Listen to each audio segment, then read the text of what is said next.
people that come in here with issues regarding their knee. And they've got issues regarding their knee, especially when they're going downstairs.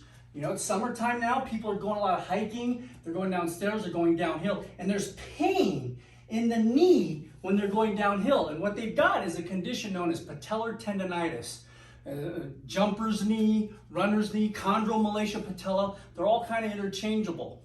Well, anyway, they're going down the stairs or they're going down, hiking downhill, and they're feeling pain in their knee. And there's a screener that we use to see whether or not they can experience this. It's called the Patrick step. So what that is you have them do this as keeping them upright, just like this, keep body torso upright, and they're stepping down just like this. And if they feel pain in the knee, that's an indication that they have some patellar tendonitis or chondromalacia patella, runner's knee.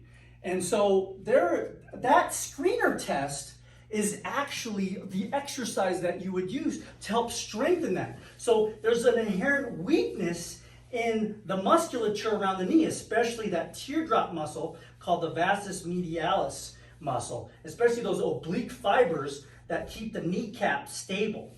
And there's also some stability issues with their hip. Well, anyway, so you get yourself a handy dandy tape measure like this to do the Patrick step, an exercise to help strengthen that knee, so that way when you go hiking or going downhill, you can get stronger. You get yourself a tape measure just like this, and I'm going to do it this way. Ideally, you would do it this way so you can kind of see where you would be at. You can kind of measure how far you can step out. So what you do is you're here. This foot is going to be along the end of the tape measure, and you're going to keep your torso upright, and you're going to step forward. Now you can kind of see I'm at 11 inches there, and sometimes patients will feel pain at 6 inches. Sometimes they'll feel pain at 10 inches. Sometimes they'll feel pain at 12 inches. You want to gauge where you feel pain at, and you're going to back off just a little bit. So let's say you feel pain. Let's pretend I do this and I feel pain at 10 inches where I strike my heel. That means I'm going to start my exercises at 9. So I won't go out as far. I'll just go to 9 inches and then come back up. 9 inches, come back up. I'm going to do it this way so you can kind of see what I'm doing here.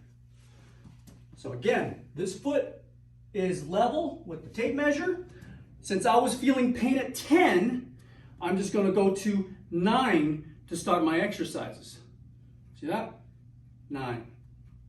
Keeping the torso upright, keeping all this upright as well. Here's a side view. I'm just tapping the heel. I'm not pushing off the heel. All my weight is going to be on the involved knee. And you're going to switch. You're going to do the opposite side too.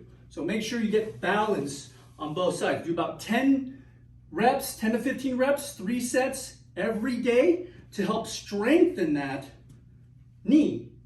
So that way, as you go downstairs, you go down the hill when you're hiking, it'll start to strengthen. And then once you get 9 down, you can go to 10. That's where you're feeling pain at. Then you go to 11, right? Then you go to 12. Once you get to about 12 or so, once you get about 12 inches, you can raise it and progress. So you can put a step underneath you, and then you can use a step down from the step. So that is the Patrick step to help strengthen that knee for those folks with patellar tendonitis, chondromalacia patella, runner's knee, jumper's knee, to help you out. Anyway, if you have any questions for this video, drop them down in the comments section below. We thank you for watching. We appreciate it. If you're new here, please subscribe. And when you subscribe, make sure you hit that bell notification button. That way you don't miss any videos coming up here in the near future. We thank you. We appreciate it. We'll see you next time. Take care. Bye-bye.